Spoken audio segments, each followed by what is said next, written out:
नमस्कार। सामुद्रिक विज्ञान के इस अंक में एक बार पुनः आपका स्वागत है। एक सुंदर सी मेल हथेली, आप पुरुष जातक हैं और आपकी रियल हथेली मेरे सामने विवेचना के लिए आ रखी है। एक चीज देखिएगा, हथेली में बहुत अच्छी चीज है। इस हथेली में अगर हम बारीकी से देखते हैं तो यहाँ पे देखेंगे तो आपकी ये उंगली इस उंगली के पहले पोरवे तक स्पष्ट जा रही है और यहाँ पे जो है ये उंगली बराबर हैं, ये दोनों लगभग, और मिडिल फिंगर से छोटी हैं।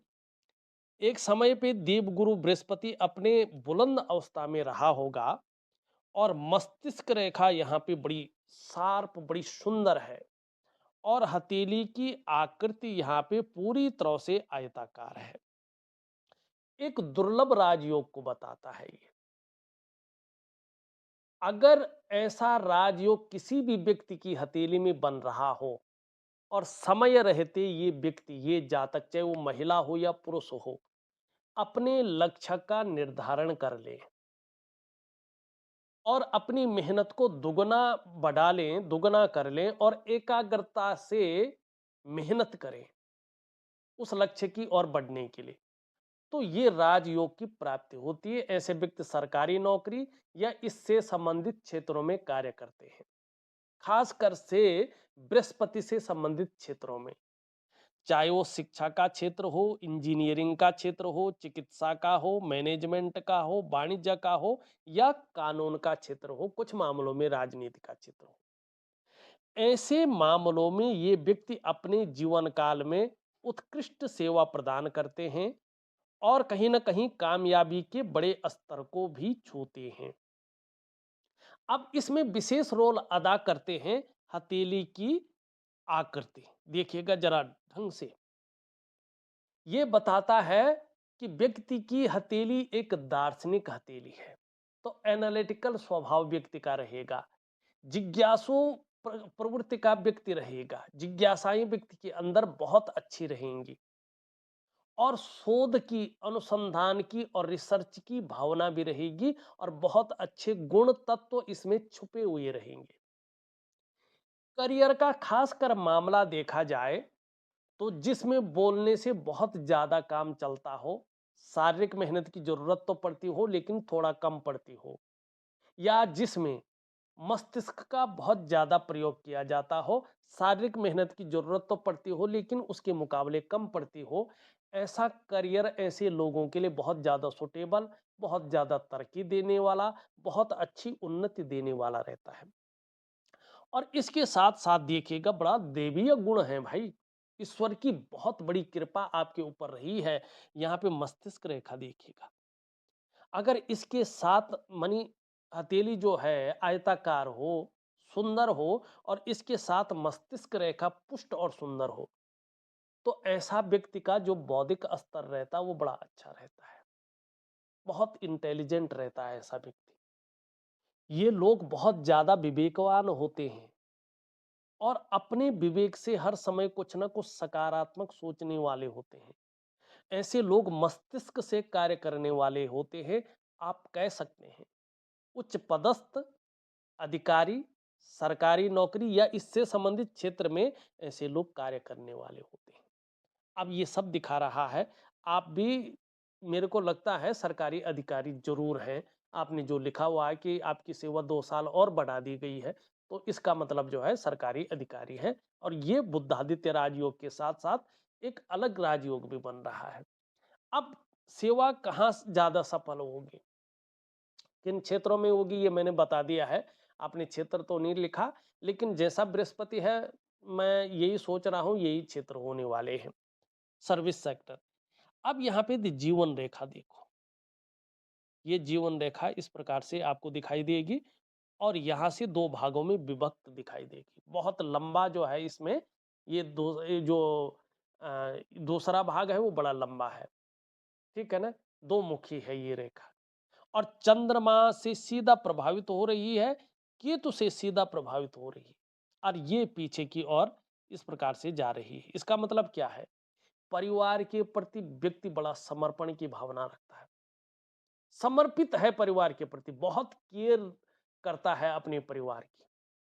चाहे बोलना आता है, जताना आता है कि नहीं आता है, ये नहीं मालूम, लेकिन अंदर से बहुत केयर करने वाला है, बहुत समर्पित व्यक्ति है अपने परिवार के प्रति।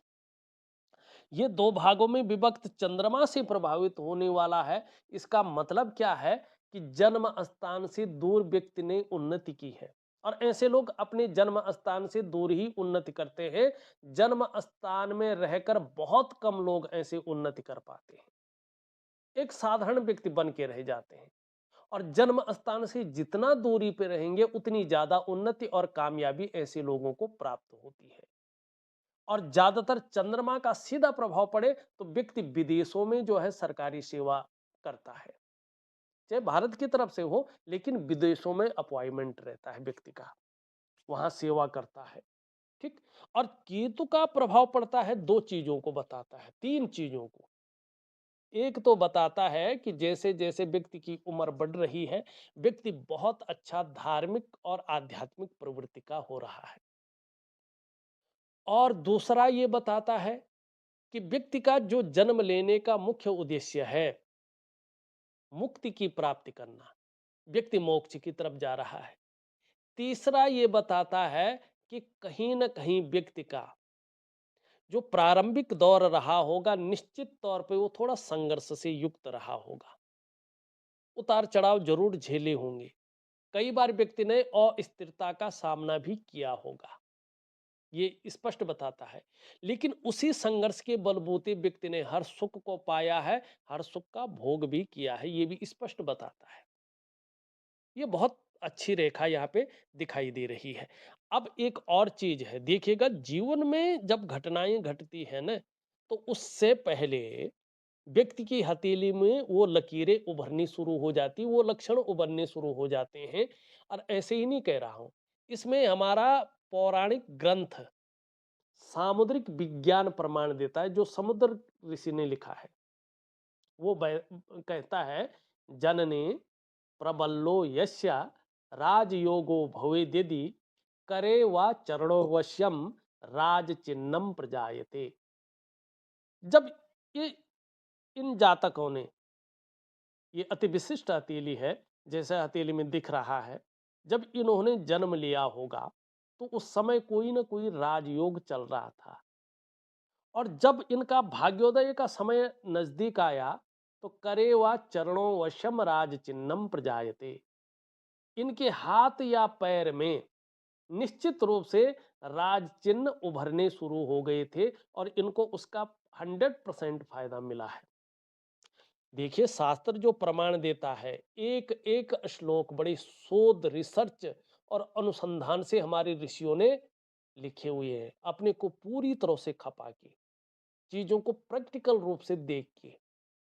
ठीक है ना। तो उन्होंने गलत नहीं लिखा है, शास्त्र कभी, पौराणिक ग्रंथ कभी गलत नहीं कहते हैं। दुनिया ने हमारे इसी दुर्लभ चीजों को उठा के अपने यहाँ उसको जो है आगे बढ़ाया है, और हम लोगों ने अपनी ही चीजों को खरीदा है।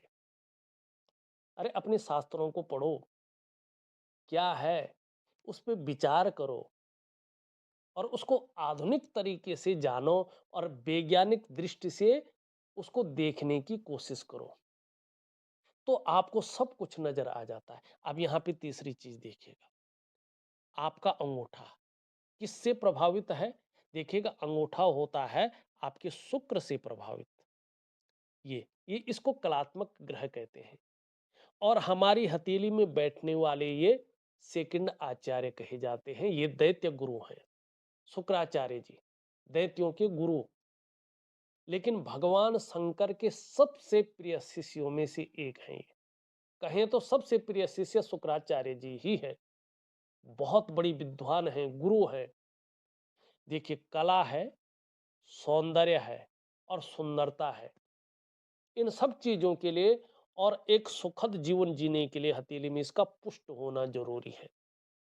आपकी हथेली में शुक्र सुंदर रूप में उभरा हुआ है, तेजोमय अवस्था में है, निश्चित ही आप तेजस्वी हैं। आपका चेहरा भी बहुत सुंदर है। सुंदरता और आकर्षण आपके अंदर हमेशा विद्यमान रहेगा, और हर परिस्थिति को हंसते हंसते झेलने की ताकत भी आपके अंदर है। ठीक है? ऐसे लोग अपने को मेंटेन रखना, अपनी पर्सनैलिटी पर ध्यान देना, अपने को सज-संवार कर रखना, ये चीज़ें इनके अंदर ज़्यादा रहती हैं। नई चीज़ों के प्रति रुझान बहुत ज़्यादा रहता है, चाहे नई प्रकार का फैशन हो, नई प्रकार के कपड़े हों, मार्केट में नई प्रकार की चीज़ें हों। भौतिक सुख-सुविधाओं की तरफ भी इनका आकर्षण बहुत ज़्यादा रहता है, चाहे लग्ज़री जीवन हो, अल्ट्रा लग्ज़रियस जीवन हो, ये शुक्र देता है। और शुक्र इस प्रकार से जो है नीचे की तरफ भी झुक रहा हो, तो घूमने-फिरने के भी ये लोग बहुत ज़्यादा शौकीन रहते हैं। और इनको अच्छी यात्राओं का जीवन में मौका भी मिलता है, बेहतरीन यात्राओं का। और ये यात्राएँ इनके जीवन में कुछ न कुछ सुखद एहसास कराती हैं, जिससे मन प्रसन्न रहता है और जीवन में खुशनुमा माहौल बना रहता है। ये लोग बहुत ज़्यादा दयालु भी होते हैं, निश्चित है, भावुक भी होते हैं। कहें तो ईश्वर के बहुत ज़्यादा नज़दीक ये लोग होते हैं और ईश्वरीय शक्ति इनके अंदर जीवन में रहती है। अब यहाँ पे देखिएगा, ये देखिएगा इनके हथेली में 1 पैर, 2 पैर और 3 पैर हुए हैं। बहुत कम लोगों के हथेली में ये अति विशिष्ट 3 पैर हुए होते हैं। इसका मतलब है इनको अपने जीवन में अचानक बड़ी तरक्की ज़रूर मिली होगी, क्योंकि ये अचानक जीवन में तरक्की को दिखाता है।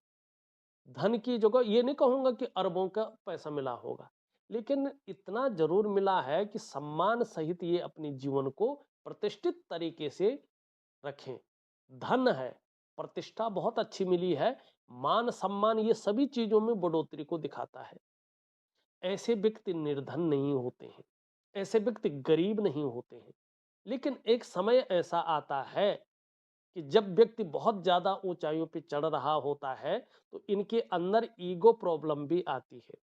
जिनकी भी हथेली में ये बन रहा है और जब वो बड़ी तरक्की की ओर जाए, तो इससे थोड़ा संभल कर चलना होगा। पता ज़्यादा नहीं लगता है क्योंकि ऐसे लोग बहुत ज़्यादा धार्मिक भी होते हैं।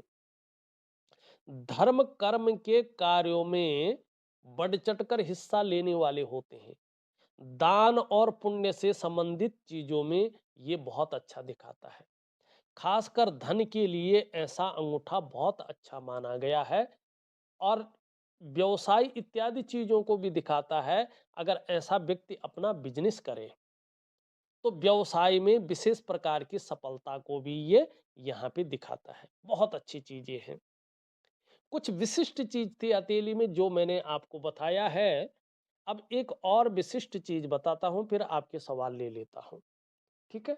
यहाँ पे देखेंगे तो ये रेखा आ रही है और फिर ये रेखा आ रही है, दोनों बुध की रेखाएँ हैं और यहाँ पे एक त्रिकोण बना रही है ये। ठीक है ना? बुध की रेखा से राहु पे त्रिकोण बन रहा है। ये डेफ़िनेटली है, 100% है, 0.1% भी इसमें किंतु परंतु नहीं है। देखना अपनी हाथों में, चाहे आप महिला हो या पुरुष हो। लेकिन इस बात का ध्यान रखना, अगर महिला हो तो अपने लेफ्ट हैंड को ही देखना, चाहे आप काम कर रही हो, अपने पैरों पे खड़े हो या अपनी ही सब कुछ करती हो या आप अविवाहित हो, गृहिणी हो, कुछ भी हो, अपने लेफ्ट हैंड को देखना। और अगर आप पुरुष हैं और आपकी प्रकृति भी पुरुष ही है, तो अपने राइट हैंड को देखना। अब ऐसे नहीं कह रहा हूँ, थोड़ा वीडियो लंबी हो रही लेकिन एक प्रमाण देता हूँ इसमें। समुद्र ऋषि स्पष्ट कहते हैं, अथातः संप्रवक्ष्यामि हस्तरेखा विचारणम दक्षिणे पुरुषम ज्ञेयम वामे वामाकरम शुभम। स्पष्ट कहा गया है, कोई लाग लपेट नहीं है इसमें। और शास्त्र जो कहता है, मैंने पहले भी कहा, कभी गलत नहीं कहता है। बड़ा शोध, बड़ा अनुसंधान करके जो है हमारे ऋषियों ने अपने आप को तप करके, खपा के जो है इन शास्त्रों का निर्माण किया है। और एक-एक शब्द इसमें जो है बिल्कुल सच है, ईश्वर के बड़े समीप है। स्वयं सरस्वती उस टाइम जो है देखने वाले के मुख में विराजमान रहती है। तो यहाँ पे ये रेखाएँ हैं। क्या बता रही है कि ऐसे व्यक्तियों को अपने घर का सुख मिलता ही मिलता है। पैतृक संपत्ति अगर होती है और व्यक्ति थोड़ा-सा भी प्रयास करे, तो पैतृक संपत्ति का बहुत अच्छा लाभ ऐसे लोगों को मिलता है। कभी-कभी हो सकता है शुरुआती दौर थोड़ा वैवाहिक जीवन का तनावपूर्ण रहे, लेकिन ऐसे व्यक्ति जीवन में दो माध्यमों से भी धन कमाते हैं, बहुत अच्छी चीज है। अब ये धन के लिए वैसे भी अति दुर्लभ चिन्ह माना गया है। अब चलते हैं, आपके सवालों को ले लेते हैं कि सवाल क्या है। सेवानिवृत्ति के बाद भारत जाना ज़्यादा बेहतर रहेगा या बच्चों के पास बाहर? आपने किसी विशेष कंट्री का नाम लिया है, जिस देश में आप रहते हैं। मैं जो है आपकी जो गोपनीयता है, उसको ज़्यादातर गोपनीयता रखने में विश्वास रखता हूँ, इसलिए देश का नाम नहीं ले रहा हूँ, आपका नाम नहीं ले रहा हूँ, आपकी उम्र नहीं बता रहा हूँ, आप कहाँ रहते हैं, क्या करते हैं, वो सब नहीं बताऊँगा। ठीक है ना? वो आपको मालूम है, किसी तीसरे को बताने का हमारा मोटिव नहीं रहता है। अब यहाँ पे स्पष्ट देखिएगा, केवल हम जीवन रेखा को देखें, जीवन रेखा क्या रिप्रेजेंट कर रही है, ज़रा ध्यान से देखें, ठीक? ये स्पष्ट बता रही है कि आप जहाँ रह रहे हैं, जन्म स्थान अगर वहाँ है तो आपको भारत बहुत अच्छा रहेगा, स्पष्ट बात है। अगर जन्म स्थान वहाँ है, तो आपको भारत में बड़ा सुख मिलेगा, बहुत अच्छा आपका बुढ़ापा गुजरने वाला है। अगर आप जन्म स्थान आपका भारत है और वहाँ सेवा कर रहे हैं, तो आपको वहीं रहना चाहिए। बुढ़ापे में जो है सेवानिवृत्ति के बाद आपको वहीं रहना चाहिए। ठीक? ये स्पष्ट तरीके से यहाँ पे बता रहा है। दूसरी बात, ये क्या कह रहा है, ये देखिएगा, हल्की यहाँ पे मत्स्य चिन्ह भी उभर रहा है, पूरा नहीं हुआ, लेकिन दृष्टिगोचर कर रहा है बुद्ध को। बुद्ध वाणी का कारक है, ईएनटी का डिपार्टमेंट इसके पास है, आंख नाक और गला, मेडिकल क्षेत्र में देखें तो। और दूसरा है आपकी त्वचा और आपकी वाणी और व्यापार।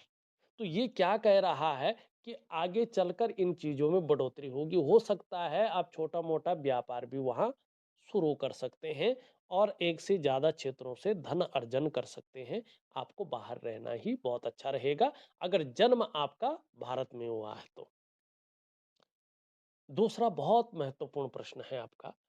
आप लिखते हैं पिछले 1 साल से स्वास्थ्य बहुत कमज़ोर है। हार्ट में काफ़ी प्रॉब्लम आई है।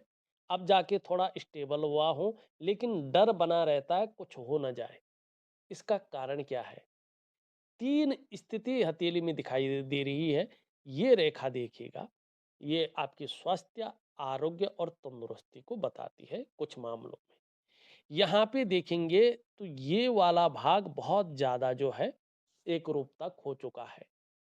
तो ये समय आपका जो 1 साल पहले जो हुआ है, इस सबसे अहम भूमिका जो है केतु ने निभाई है और केतु के साथ यहाँ पे अगर आप देखेंगे तो राहु की भयंकर स्थिति आई है। ठीक? ये जब ऐसी स्थिति आती है तो कुछ चीजों को बताता है।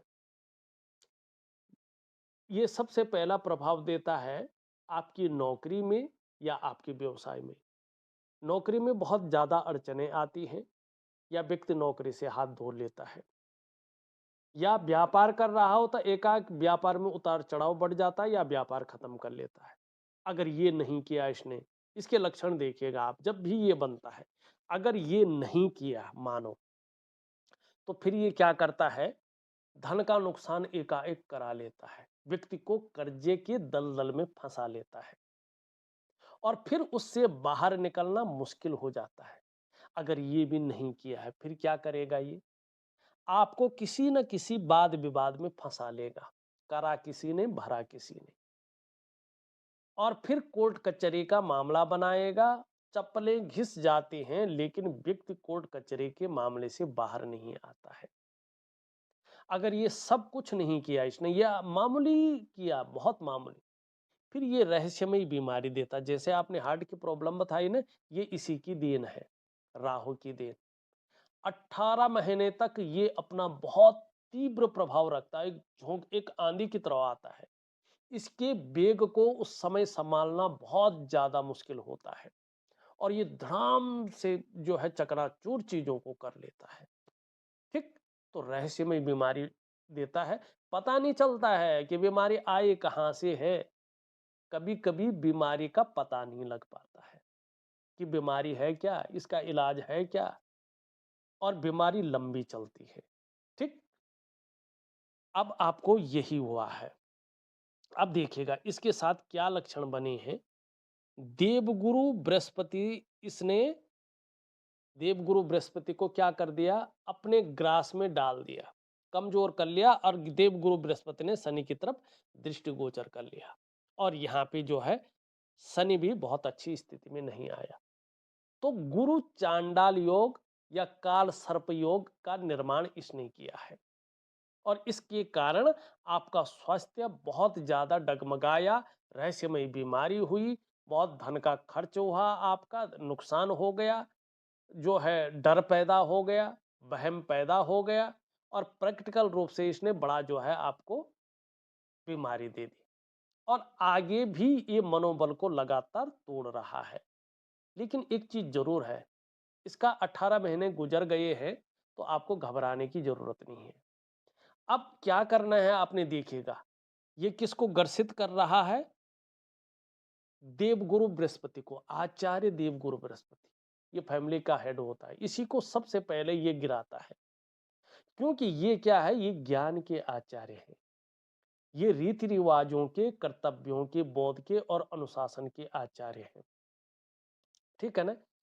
ये जब जो है खराब होते हैं, किम कुर्वन्ति ग्रहे सर्वा यश केंद्र बृहस्पति, जब पुष्ट होते हैं तो कोई ग्रह कुछ नहीं कर सकता है, लेकिन जब ये खराब होते हैं तो छोटा सा छोटा ग्रह भी हमारा सब कुछ बिगाड़ लेता है। तो आपने क्या करना है देखिएगा, एक तो इसको शांत करना है, लेकिन इसके साथ छेड़ना नहीं है, आपको देवगुरु बृहस्पति को पुष्ट करना है।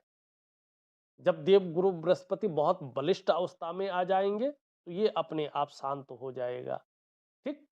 तो आपको ये चीज करनी है। तो आगे आपको चिंता नहीं करनी है, मैं उपाय बेहतरीन दे रहा हूं, कुछ नहीं होगा, आगे बहुत अच्छा आपका जीवन रहने वाला है, चिंता से मुक्त रहेगा।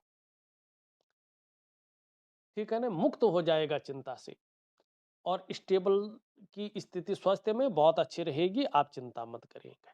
ठीक है ना, छोटे से छोटे बहुत सुंदर उपाय देने वाला हूं। तीसरा बहुत महत्वपूर्ण सवाल आप लिखते हैं, छोटी वाली बेटी का विवाह है 2026 में, सब ठीक ठाक रहेगा। देखिएगा अब इसको देखते हैं, शुक्र आपका बहुत सुंदर स्थिति में है। ठीक। तो आगे चलकर ये जहां ठीक ठाक बहुत अच्छा रहेगा, वहीं आपको आगे चलकर भी अपने बच्चों का बहुत अच्छा साथ मिलेगा, सपोर्ट बहुत अच्छा मिलेगा, आपकी पर्सनैलिटी को भी ये दमदार रखेगा, और आपको सुख देगा ही देगा, कोई दो राय नहीं है, सुख बहुत अच्छा देने वाला है। अब दूसरी बात देखिएगा, देवगुरु बृहस्पति, देवगुरु बृहस्पति इस समय शनि की तरफ दृष्टिगोचर कर रहा है, तो दाम्पत्य जीवन का जो चरम सुख का भोग है उसके बीच में ये परिस्थिति खड़ा करता है, दाम्पत्य जीवन का चरम सुख का भोग नहीं देने देता है। दूसरा, शनि की तरफ दृष्टिगोचर कर रहा है तो परिवार को लेकर चिंताएं रहती हैं, बेमतलब की रहे लेकिन रहती हैं। ठीक, इस चीज को ये करता है। व्यक्ति ऐसे में पाठ पूजा तो करता रहता है, लेकिन उसको इष्ट कृपा उस प्रकार से नहीं मिलती है।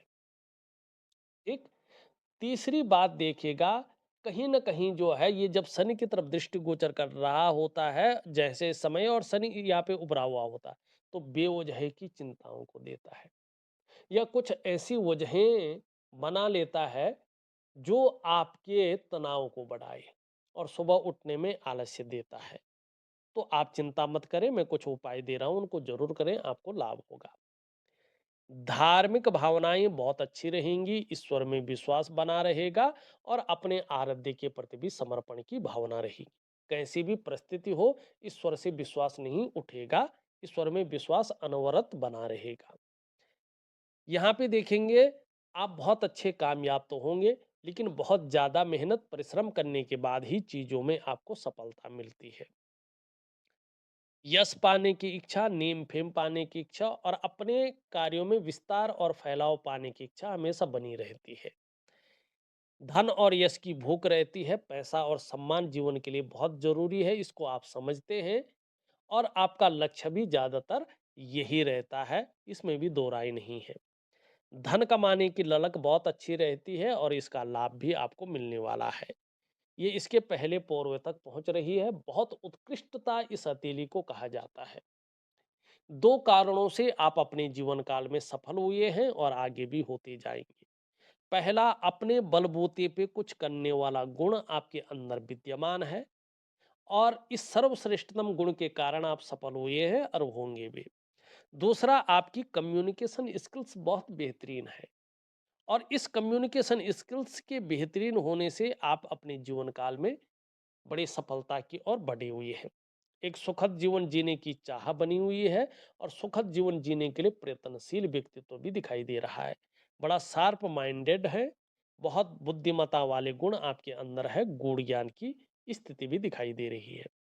जीवन में भावुकता ज्यादा रहेगी। अभी थोड़ा सा जो है 7 से 8 महीने तक संघर्षमय जीवन भी दिखाई दे रहा है और जो स्मूथपन था वो थोड़ा-सा रुक-सा गया है। तो इसको ठीक करने के लिए देखिएगा, मैं एक दिव्य सूर्य क्रिया दे रहा हूँ, इसमें इसका भी उपाय दूँगा। एक दिव्य योग ध्यान क्रिया दे रहा हूँ, एक प्रकार का हल्का प्राणायाम है, योगा है और मेडिटेशन है। अगर करने की मनाही है तो ना करें, ठीक है ना? करने की अगर मनाही है तो ना करें और एक इस राहु के कुप्रभाव का उपाय दे रहा हूँ एक ही टाइम का, तो उसको ज़रूर करेंगे, वो कोई भी कर सकता है, मैं उसको समझा दूँगा। मस्तिष्क रेखा के बारे में मैं पहले बता चुका हूँ और जीवन रेखा के बारे में भी मैं बता चुका हूँ। करियर और धन की रेखा भी आपकी बहुत अच्छी है, इसके बारे में भी मैं बता ही चुका हूँ। शुक्र के बारे में हमने बता दिया है। अगर मंगल की देखें तो मंगल आपके बहुत अच्छे हैं, पराक्रम बहुत अच्छा रहेगा, एनर्जेटिक स्वभाव बना रहेगा, जो भी आपसे मिलेगा वो कंफर्टेबल फील करेगा। अभी कुछ समय तक 2-4 महीने तक ये थोड़ा कन्फ्यूजन, उलझन और दुविधा दे सकता है और निर्णय लेने की जो ताकत है उसको थोड़ा क्षीण कर सकता है। कई बार ऐसा लगेगा कि वास्तव में यह करना क्या चाहिए, किस तरफ जाना चाहिए, समझ में नहीं आएगा। थोड़ा क्षणभंगुर वाला गुस्सा भी हावी रह सकता है और थोड़ा जो है कन्फ्यूजन की स्थिति भी रह सकती है। तो इसको ठीक रखने के लिए दिव्य सूर्य क्रिया जरूर करें तो लाभ होगा। देवगुरु बृहस्पति के बारे में हम पहले ही बता चुके हैं। शनि के बारे में भी बता चुके हैं। सूर्य की स्थिति भी बहुत सुंदर नहीं है, इसको ठीक जरूर करना होगा। बुध की स्थिति धीरे धीरे अच्छी स्थिति में आ रही है और चंद्रमा अभी थोड़ा सा जो है हल्का जो है असंतुलित है, जिससे अभी 8 से 10 महीने तक कभी कभार ये मन को गड़बड़ रख सकता है या कभी कभार ये मानसिक परेशानी से आपको ग्रसित रख सकता है। कई बार भावुकता बहुत ज़्यादा दे सकता है या इमोशनली थोड़ा परेशान रख सकता है। कई बार ये मन को अच्छा नहीं रखेगा। मन भटक सकता है, मन व्याकुल हो सकता है, मन उचाट हो सकता है और मन से सीधा जुड़ा हुआ है हमारा डाइजेस्टिव सिस्टम। अगर मन बहुत ज़्यादा खराब होता है तो पेट की दिक्कतें आ सकती है, इसका ध्यान रखिएगा। चंद्रमा थोड़ा-सा पूरी तरह से संतुलित नहीं है, माँ का सुख प्राप्त होना थोड़ा कठिन हो सकता है और नींद आने में हल्की-फुल्की दिक्कतों का आपको सामना करना पड़ सकता है। तो इसके लिए भी मैं छोटा-सा उपाय दे रहा हूँ, क्रिया दे रहा हूँ, ज़रूर करें, लाभ होगा, देखा जाए। तो मैंने आपकी हथेली का संपूर्ण विश्लेषण करके आपके सभी सवालों के जवाब देते हुए आपको हथेली भेज रहा हूँ, इसका वीडियो भेज रहा हूँ और साथ में मैं उपाय विधिवत तरीके से लिख करके और ऑडियो के माध्यम से भेज रहा हूं। आप जरूर करें, आपको बहुत अच्छा लाभ होगा। तो इस वीडियो में बस इतना ही। एक नई वीडियो के साथ पुनः उपस्थित होऊंगा, तब तक के लिए नमस्कार।